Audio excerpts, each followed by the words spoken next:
and welcome back. So, progression again. XT540 motor.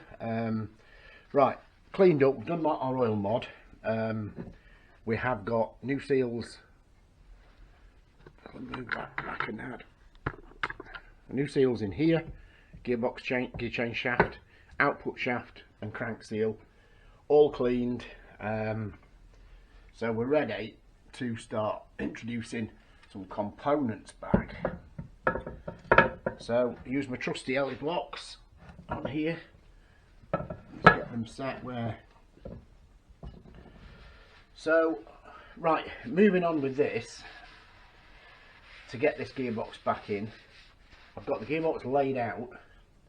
The first thing to do is ensure all your shims etc are all fitted in where they need to be on the ends of the shafts. That it's, as you take it out, you make a note there's always a really thin one on the input shaft there. Doesn't matter where the selectors are at this point, it really doesn't matter. There's just an O-ring there that's had a little bit of oil on it, ready to go. And just as a group we're going to introduce that gear change, gear cluster straight in. Now I have my trusty plastic mallet again here. There should be absolutely no resistance, it's just the sheer weight of the hammer that's just tapping down on that, and in a minute it'll go past the O-ring like that, and he'll go. There it goes. Now it'll probably lock up as it just has there, probably lock up now. That's normal. That's normal because all the gears have just fell. The ones that can move have just fell up and down where they're not in the correct dog, for want of a, well, it's the correct word. So anyway, it doesn't matter about that at the minute. So what we've got to do next is get our selectors in now. We've got to see our new main bearing. New main bearing fitted. I've even got tea on, which I don't want to let get cold.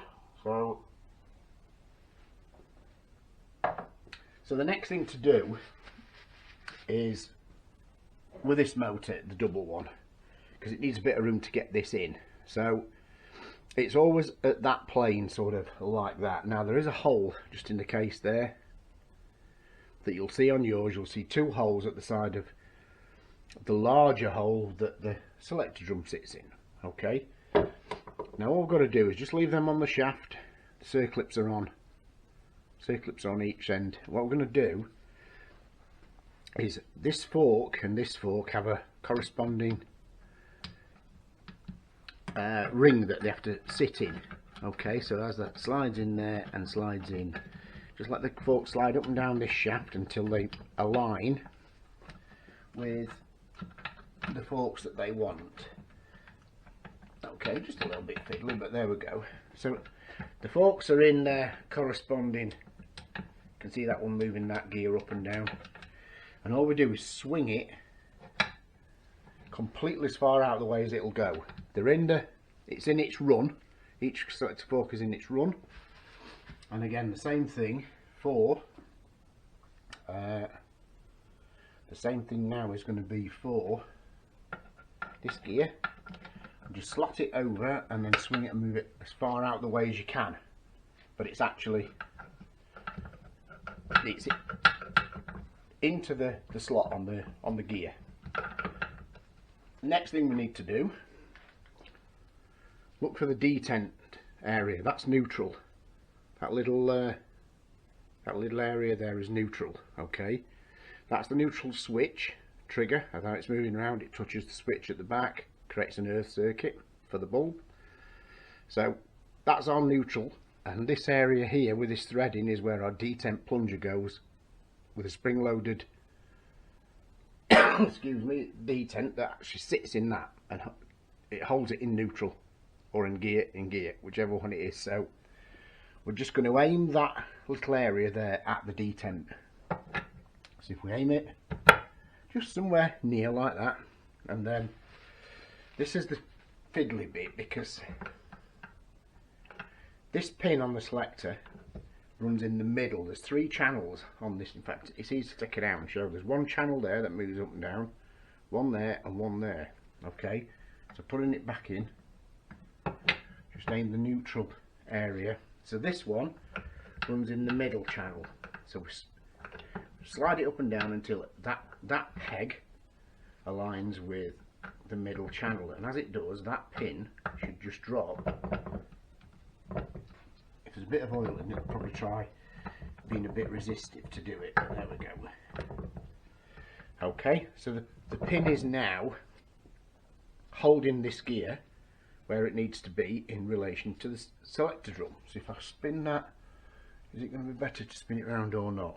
Let's try it. Okay, again, this one and the one underneath.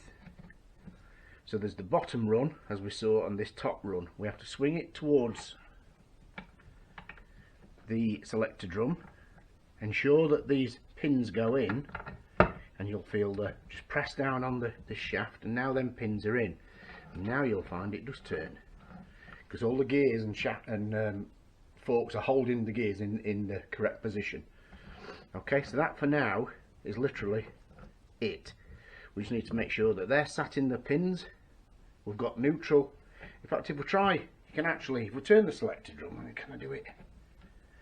You can actually see the gears. You can actually see the gears changing and moving around. So it all looks and feels good. So what I am going to do, well, what I'm going to do with that now, we really are at a point where I need the crank.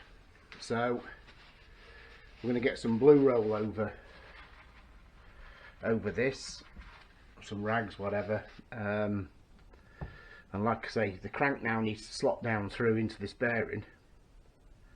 This other side, the right hand side casing, can be built using the we can put the plate over the pump and our new modded piece that's going to spray oil up onto the cylinder.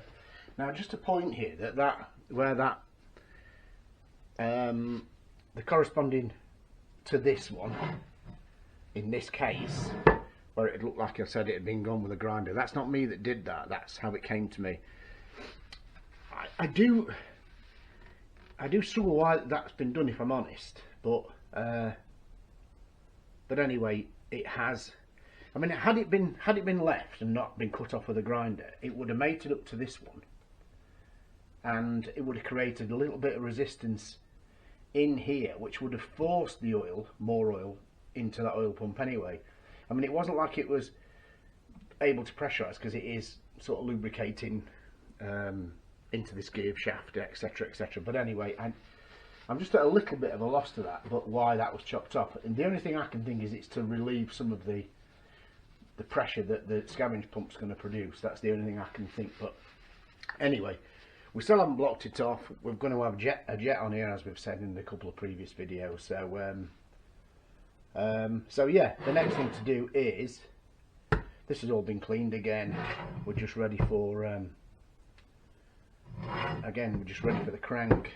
The only thing I can do today now, waiting for the crank, is just, like I say, build that cover on, put our jet on, and the oil pump at the back. Incidentally, the oil pump's had new seals in it. There's two seals inside the oil pump. If I just get to older output shaft seal, gearbox shaft seal. Now these two little seals are actually inside the oil pump that separate the two separate oil pumps, scavenge pump and pressure pump. These two little seals. So they felt a bit slack on the shaft, put it that way. So they've been changed. So we're trying to keep respectively the oil in the scavenge side in the scavenge side, and the oil in the pressure side in the pressure side. So, you know, you don't really want it bleeding across from one back into the other. It kind of defeats. So anyway, that's that done. So yeah, tool up again, and we'll be good to go. Just wait for the crank now. So and then we can get on with well, the rest of the build. Okay, thanks for watching that bit, and we'll pick it up in a bit.